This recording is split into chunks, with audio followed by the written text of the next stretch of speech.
ನಮಸ್ಕಾರ, ನಾನು ನಿಮ್ಮ ಸಂಧ್ಯಾ ಭಟ್. ಇವತ್ತು ಈ ಅವರೆಕಾಳನ್ನು ಬಳಸಿ ಒಂದು ಪಲ್ಯವನ್ನು ಮಾಡೋಣ. ಬನ್ನಿ, ಒಂದು ಆಲೂಗೆಡ್ಡೆ ಹಾಗೂ ಅವರೆಕಾಳನ್ನು ಬಳಸಿ ಮಾಡೋಣ. ಇವೆರಡನ್ನು ಈಗ ಇದನ್ನು ಹೆಚ್ಚಿ ಬೇಯಲಿಕ್ಕೆ ಇಟ್ಕೊಳ್ತೀನಿ. ಬೇಯಿಸ್ಕೊಂಡ್ಬಿಟ್ಟು ಬೇಗ ಆಗುತ್ತೆ. ಹಾಗಾಗಿ ಈಗ ಅವರೆಕಾಳು ಪಲ್ಯಕ್ಕೆ ನಾನು ಒಂದು 6 ಹಸಿಮೆಣಸನ್ನು ತಗೊಂಡಿದ್ದೀನಿ.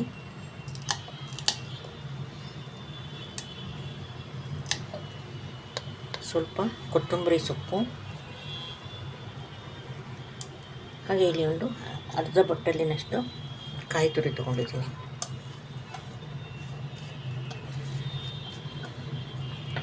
ಹಾಗೆ ಒಂದು 3 ಎಸಳು ಬೆಳ್ಳುಳ್ಳಿ, 2 ಲವಂಗ, ಒಂದು 3 ಲವಂಗ, 2 ಇಲ್ಲಿ 4 ಕಾಳು ಮೆಣಸಿನಕಾಳು, ಹಾಗೆ ಒಂದು ಸಣ್ಣ ಚೂರು ಚಕ್ಕೆ, ಒಂದೇ ಒಂದು ಏಲಕ್ಕಿ, ಇಷ್ಟು ಮಸಾಲೆ ಹಾಕ್ಕೊಳ್ತಾ ಇದ್ದೀನಿ.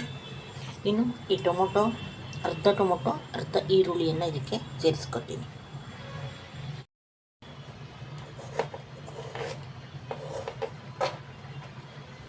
ಸ್ವಲ್ಪ ದೊಡ್ಡದಾಗಿ ಹೆಚ್ಕೊತಾ ಇದ್ದೀನಿ ಟೊಮೊಟೊ ಈರುಳ್ಳಿಯನ್ನು. ಅರ್ಧ ಈರುಳ್ಳಿ, ಒಂದು ಅರ್ಧ ಟೊಮೊಟೊ. ಇದಕ್ಕೆ ಸ್ವಲ್ಪ ಬಿಸಿ ನೀರು ಹಾಕ್ಕೊಂಡು ಹೋಗ್ತೀನಿ, ಯಾಕಂದರೆ ಚಳಿ ಇರೋದರಿಂದ ಮಸಾಲೆ ಕಾಯಿ ಇದನ್ನು ಬಿಟ್ಕೊಂಡ್ಬಿಡುತ್ತೆ, ಬೆಣ್ಣೆ ಥರ ಆಗುತ್ತೆ. ಹಾಗಾಗಿ ಸ್ವಲ್ಪ ನಾನು ಕಾಳು ಬೇಯಿಸಲಿಕ್ಕೆ ಏನು ನೀರನ್ನು ಇಟ್ಕೊಂಡಿದ್ದೀನಿ ಅದೇ ಸ್ವಲ್ಪ ನೀರಿನಲ್ಲಿ ಬಿಸಿಯಾಗಿ ಹಾಕ್ಕೊಳ್ತೀನಿ.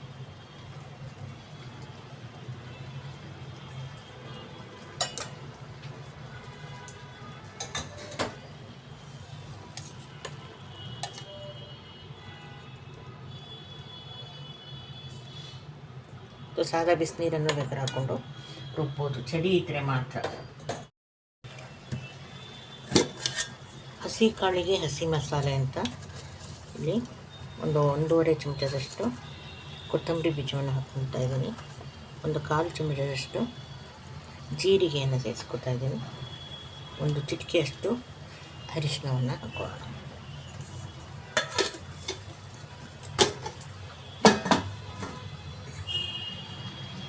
ಮಸಾಲೆ ಘಮ್ ಅಂತ ಇದೆ. ಇದಕ್ಕೆ ನಾನು 1-2 ಚಮಚದಷ್ಟು ಬೆಂದ ಕಾಳನ್ನು ಸೇರಿಸ್ಕೊಂಡಿದ್ದೀನಿ. ಇದನ್ನು ಕೂಡ ರುಬ್ಕೊಂಬಿಡೋಣ. ಸ್ವಲ್ಪ ಕಾಯಿ ಕಡಿಮೆ ಹಾಕೋ ಕಾರಣವೇ ಅದು, ಯಾಕಂದರೆ ಕಾಳನ್ನು ಸ್ವಲ್ಪ ರುಬ್ಬಿ ಹಾಕೋದ್ರಿಂದ ಕಡಿಮೆ ಕಾಯಿ ಸಾಕಾಗುತ್ತೆ. 1-2 ಚಮಚದಷ್ಟು ಎಣ್ಣೆಯನ್ನು ಹಾಕ್ತೀನಿ. 1-2 ಎಸಳು ಕರಿಬೇವಿನ ಸೊಪ್ಪನ್ನು ಸೇರಿಸ್ಕೊತಾ ಇದ್ದೀನಿ. ಹಾಗೆ ಅರ್ಧ ಈರುಳ್ಳಿಯನ್ನು ಉದ್ದುದ್ದ ಹೆಚ್ಚಿಕೊಂಡಿದ್ದೀನಿ, ಅದನ್ನು ಸೇರಿಸ್ಕೊತಾ ಇದ್ದೀನಿ.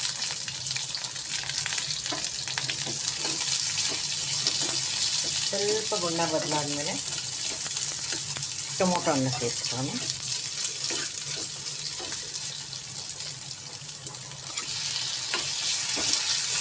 ಸ್ವಲ್ಪ ಟೊಮೊಟೊ ಮೆತ್ತಗೆ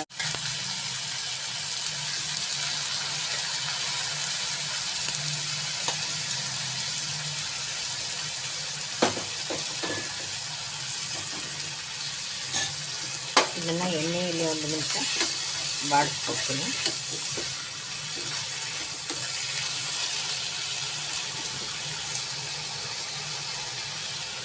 ಚೂರು ಅರಿಶಿನ, ಈರುಳ್ಳಿ ಮತ್ತು ಟೊಮೊಟೊ ಘಮ ಕಾಳಿನ ಜೊತೆ ಮಿಶ್ರ ಆಗಬೇಕು. ಅಲ್ಲಿ ತನಕ 1 ನಿಮಿಷ ಹಾಗೆ ಬಿಡೋಣ. ಇಲ್ಲಿ ಒಂದು ಸಣ್ಣ ಚೂರು ಬೆಲ್ಲ ಹಾಕ್ಕೊಂಡಿದ್ದೀನಿ. ಬೇಡದೇ ಇದ್ದರೆ ಇದನ್ನು ಸ್ಕಿಪ್ ಮಾಡ್ಕೊಳ್ಳಿ. ಈಗ ಪಲ್ಯಕ್ಕೆ ಒಂದು ಅಂದಾಜು ಎಷ್ಟು ಬೇಕು ನೋಡಿಕೊಂಡು ಅಷ್ಟು ಉಪ್ಪನ್ನು ಸೇರಿಸ್ಕೊತಾ ಇದ್ದೀನಿ. ಕಾಳಿಗೆ ಒಂಚೂರು ಹಾಕಿದ್ದೇವೆ, ಇದನ್ನು ನೆನಪಿಟ್ಕೊಂಡು ಮಿಶ್ರ ಮಾಡಿಸ್ಬೇಕು.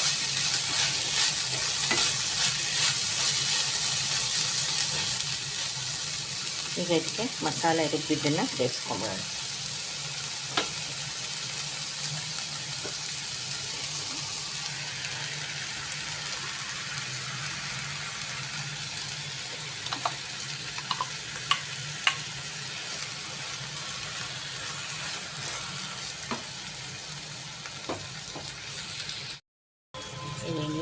ಸೇರಿಸ್ಕೊತಾ ಇದ್ದೀನಿ.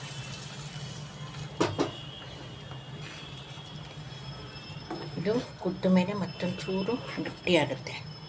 ಹಾಗಾಗಿ ಕುದಿಸುವಾಗ ಒಂಚೂರು ನೀರಾಗೆ ಕುದಿಸ್ಕೊಳ್ಳೋಣ. ಇದನ್ನು ಸ್ವಲ್ಪ ನೀರನ್ನು ಸೇರಿಸ್ಕೊತಾ ಇದ್ದೀನಿ.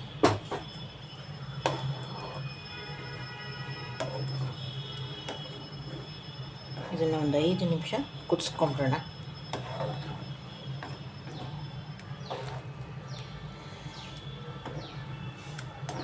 ನೋಡಿ, ಹಾಕಿದ್ದು 1 ಟೊಮೊಟೊ, 1 ಈರುಳ್ಳಿ, ಆದರೂ ಕೂಡ ಪಲ್ಯ ಸುಮಾರಾಗಿದೆ ಇದು. ಹಾಗಾಗಿ ಜಾಸ್ತಿ ಹಾಕ್ಕೊಳ್ಳಿಕ್ಕೆ ಹೋಗಬೇಡಿ. ಇದು ಆರಾಮಾಗಿ 3-4 ಜನ ತಿನ್ಬೋದು.